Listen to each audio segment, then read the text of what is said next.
We have two amazing keynotes today. The first one is Dr. David Claud, MD, Ph.D. He runs BenefitsDoc. BenefitsDoc catalyzes payer-provided relationships, facilitating collaboration towards a shared vision of high-quality care. He did his MD at University of Illinois, Chicago, and his PhD in community health at University of Illinois, again, Urbana-Champaign. Please welcome Dr. David Claud. Let's see. Okay. Thank you, Yuli. Let me share my screen. Can you see my screen okay? Yes, perfectly. Okay, great. Thanks. So again, thank you for this opportunity. Yuli contacted me through LinkedIn and said he wanted to know if I could present and share some basic information about healthcare benefits. And so I said yes. So anyway, just to expand on that, by way of background, I practiced OBGYN for 9 years. And then I would say I worked in the trenches of population health for the next 10 years. I was a medical director at Optum for 4 years, and then chief medical officer at Activate Healthcare for 6 years. And while I was in both of those roles at Optum and Activate, what I would say I was doing was I was trying to improve the healthcare, both the clinical outcomes and then also the costs for specific employed populations. And so all of the talk, what I'm going to give you is just based on that experience of being in the trenches. And I didn't know, it was hard for me to gauge what the background information was. I'm afraid people may have, this may be really basic, but we'll see. So a question, you can, we're not really set up to take answers here, but I'd love it if you just type in your answer here. First question, just to try to get some interaction here, is what percentage of the US population has health insurance through an employer? 0, 10, 25, 50%, 75%. I'd love to know what people think. Because we're limited, I've been limited here to an 1.5 hour presentation. I'll just go ahead and give the answer, and that's a joke. I'm limited to 20 minutes. The answer is 50%. 50% of the U.S. population is getting their health insurance through their employer. Another, actually, 15% are getting health insurance privately through non-group plans, but it's 50%. Let's see. Oops. Okay. So now second question is this: how much? Let's just say you have an average or a family of 4, and the family includes a 47-year-old male, 37-year-old female, 4-year-old child, and a less than 1-year-old child. What is the average cost for employer-sponsored health insurance cost for this family? $12,000, $16,000, or $28,000? For anybody, I don't know if I can't see the chat, so I don't know if anybody's putting. So, are you able to click on the chat box, David? In the screen below, there is a chat where you just, if you click that, the chat box will open on the side. Let's see. Yeah. Whoops. I'm not seeing it. Can you see? You can see my screen. For whatever reason, I'm not seeing the chat. Oh, here we go. Let's see. So now you can see it. Okay. So, so this is great. We're getting several answers. So the answer is, for this family of 4, the average cost is $28,653 a year. And choices A and B are also relevant. If you add these two figures up, you'll get 28,000. A, 12,285. That is on average how much this family would be paying, both in their employer contribution to insurance and also their out-of-pocket expenses. Out-of-pocket expenses. And then 16,000 is how much their employer would be contributing. So, this is ballpark. This is roughly 40% of the spending is coming from the employees. So, I don't know. I just hope this sinks in. To me, this gives just kind of a scope of where we're at. These are large amounts of money. As you may know, the healthcare spending, in the U.S. now is the biggest proportion of GDP. I mean, we are spending, not only are we spending a lot as a country on healthcare, but individual families that often don't have a whole lot of money are spending a lot of money on healthcare. Okay, so who is, how does this work?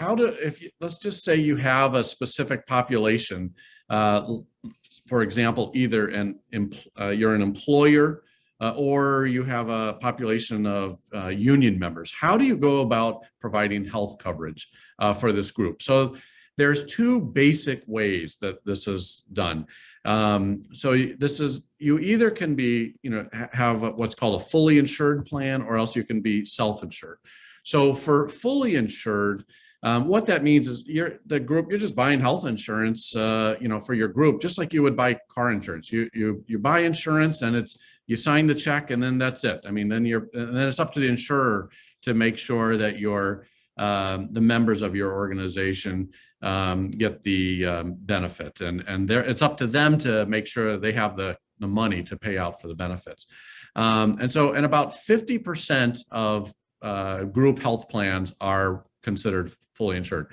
The other 50% are what's called self-insured. So in that setting, the company or the union, they become the insurer. They put the money in an escrow, and then they are the ones that are kind of on the hook for the expenses.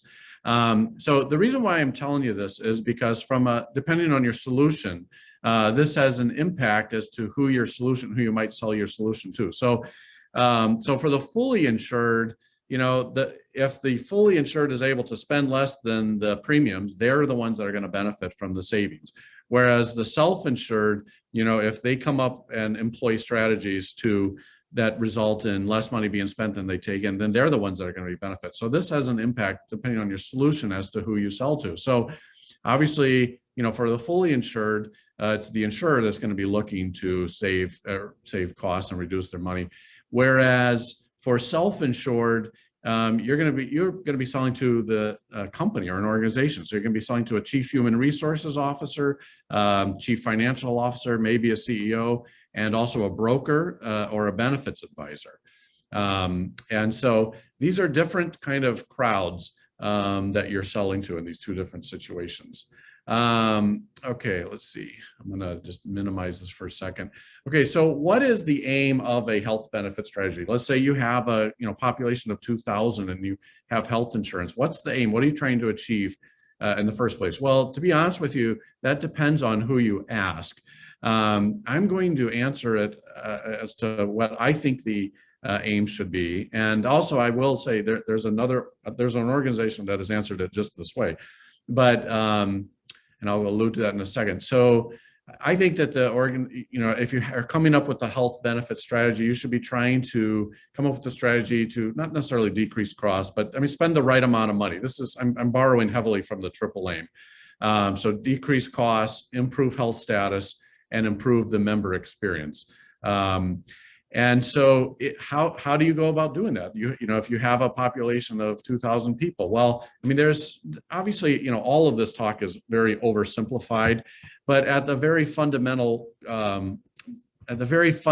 level, I would suggest that if the goal is to decrease costs, improve health status, improve member experience, the more that you can increase the extent to which the members in your population are efficiently able to pursue care that is needed, meaning based on a correct diagnosis, evidence-based, meaning, as you know, there's evidence that would suggest that this care would be likely.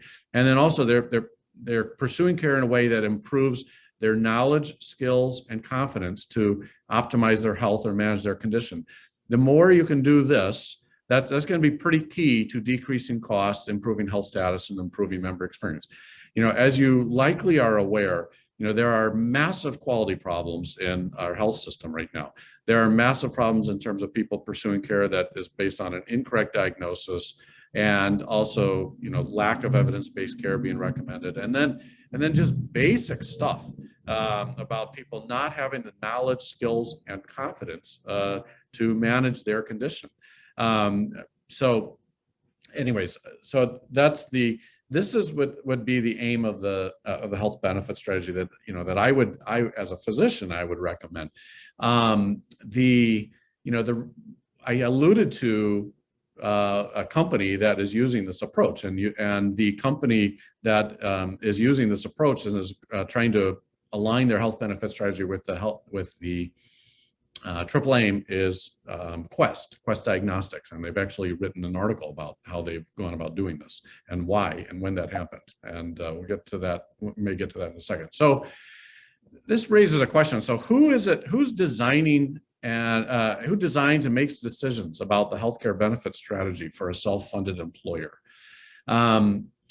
Well, I'd love to know. I don't know if people could put their comments in. I'd love to see what people are thinking as to who's making these decisions for these group plans. Oh, I see quadruple aim should be the goal. Okay, that's great. Well, that's a fantastic point. The quadruple aim includes provider or clinician experience and satisfaction. And this is, I'd love to talk about this more in the conversation. I think this is a great point. But if you think about this, this is all from the customer and the healthcare purchaser perspective. So I think, in all honesty, the people that are purchasing healthcare for their employees, I mean, they are. I think I would say they would only be interested in provider satisfaction to the extent that it's going to help their members. I mean, their goal is to help their employees and their dependents on the plan. I think that's their chief focus. That's a very interesting comment. But anyways, all right, so CFOs, HR, this is perfect. Not patients or doctors, head of benefits, exactly. So this is who is designing and, by and large, and making decisions about the healthcare benefit strategy for a self-funded employee. It is people from the Chief Human Resources Officer and Chief Financial Officer. Yeah, let's see. So why am I bringing this up, and why am I even talking about this, about who's designing the strategy? Well, there is great dissatisfaction, amongst many with the way the healthcare system is going in terms of the costs and what's coming out in the wash and the outcomes. And so, of course, everybody is wanting to know, why is this happening? What's the solution? And I think everybody on this call is wanting to be part of this, part of fixing this. The reason why I have this picture here of lemons and peaches, it relates to one reason why I think we are seeing the results that we're seeing, at least as it relates to the employer-sponsored healthcare benefits. So there was an economist in 1970 who was awarded a Nobel Prize for writing a paper, and it was called something like this: "The Market for Lemons: Quality, Uncertainty, and the Effects on the Market." And so the idea is, when purchasers, let's just say if peaches are good and considered high quality, and lemons are bad, if the market or purchasers cannot distinguish between quality, and they can't distinguish between peaches, which are good, and lemons, which are bad, the market is just going to gravitate towards producing lemons. There's really no reason to produce peaches when the buyers can't distinguish between peaches and lemons. And if you look at this, what's the goal of a health benefit strategy? A lot of this stuff requires some clinical expertise. How do we improve the extent to which people are pursuing care that's needed or based on a correct diagnosis, evidence-based? How do we come up with solutions to improve patients' engagement, meaning they have more, and patients' activation level, they have more knowledge, skills, and competence? Well, HR directors and CFOs are going to have limited ability to distinguish the different solutions that are designed to improve this. So that's why I think, this is just related to the business of benefits. I think to a certain extent, the current people that are purchasing healthcare have some limited ability to distinguish good from bad. And there are all sorts of tools that have been developed and are being sold to help patients pursue care based on, be more likely to pursue care based on a correct diagnosis. That, for example, those are second opinion services. Or I think some people have already mentioned today, you know, some products they've developed to help patients be more activated. And so there's tons of products out there, centers of excellence programs, et cetera. But at least in my opinion, when there's not anybody that has clinical or population health expertise involved, you know, then that's going to have an effect on the ability for the buyers to evaluate the quality of these programs. So as it relates to physicians, because there's, you know, a lot of physicians on this call, what is that? What's the opportunity for innovation? Well, I mean, you know, this is all very. This is something just like I forget the person that was talking before, the financial. I forget, I don't know what the title is, the financial guy, how he was saying that hopefully clinicians would have a better ability to identify clinical solutions that are going to work or not. That hopefully, you know, physicians could help purchasers have a better understanding of the quality and the service and the cost of products, and that would, you know, that would kind of balance out the information asymmetry that can result when purchasers don't have this information. So this is an opportunity, I think, for physicians to get involved, helping purchasers help better understand, you know, what they're buying when they're buying tools to help a population.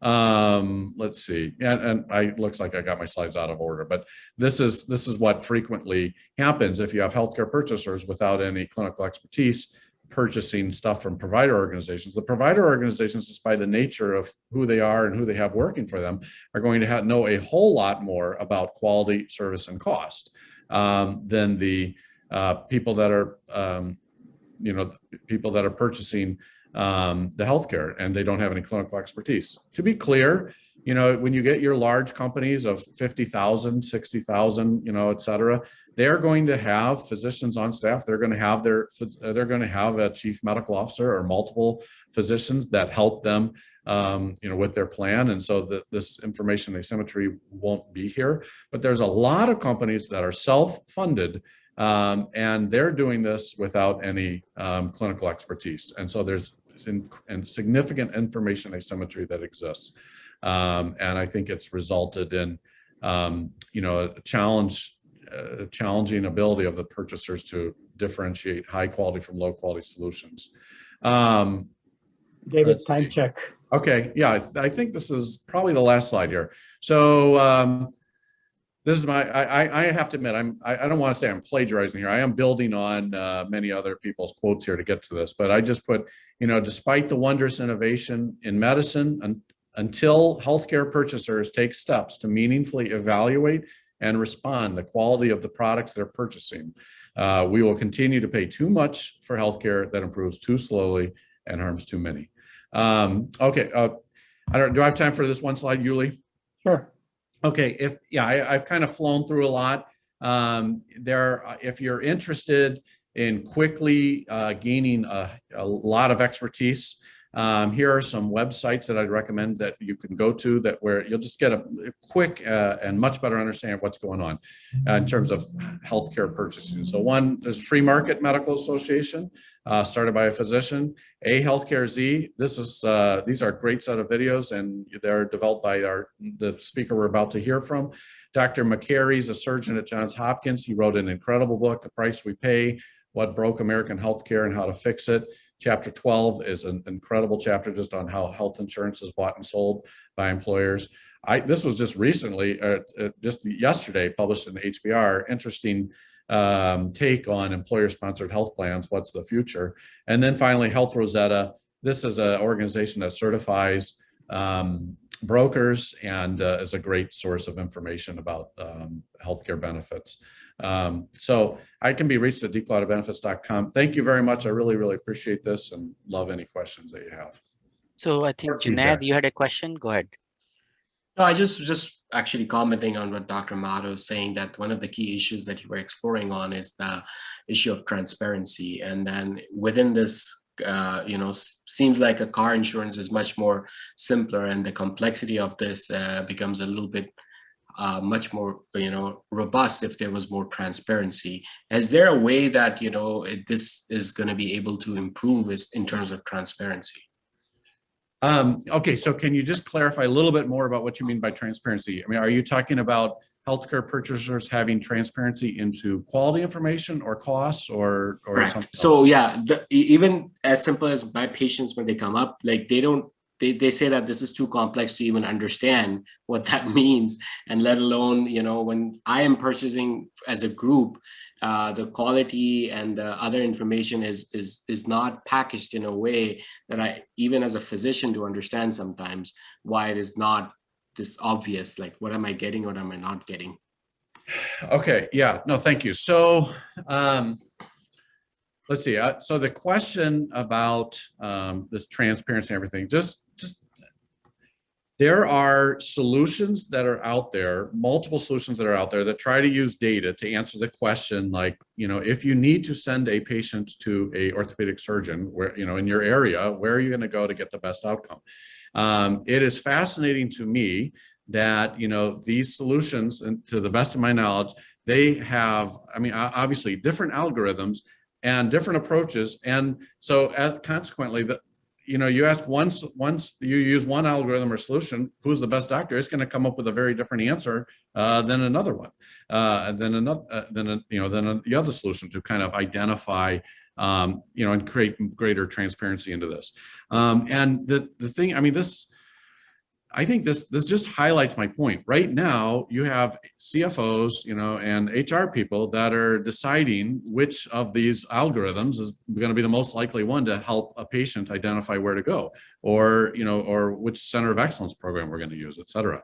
And so if you get a physician involved, you're going to have a whole different set of kind of questions and understanding of how effective the tool is. So not sure if that's answered. There certainly are programs and solutions that that give patients better transparency about this in an easy fashion. Okay, some of these programs are basically like a black box in terms of saying how we got there to identifying the quality, who's the quality physician, and others are less of a black box and more transparent.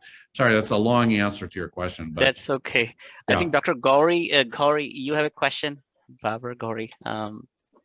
I have a lot of questions. I'll go through each of them. Don't worry. Oh, I'm sorry. I was actually just making a point, but I'll just state it again for the group. This was a terrific presentation, by the way. So thank you for that. Oh, thank you. I was just making a point because there were a lot of questions and comments about the quality, and most of you that know me know I always go back to the root cause, and it's my feeling, and I think many of you will agree, that we don't address the root cause in pretty much everything that we do, and then we wonder why our quality metrics and our value doesn't match up with our costs and everything else. And I think the more we talk about these things and the less we correlate what we're doing with the root cause of why our patients present, we're never going to get to where we're going. It was just a statement, not a question. Great comment. Thank you, David.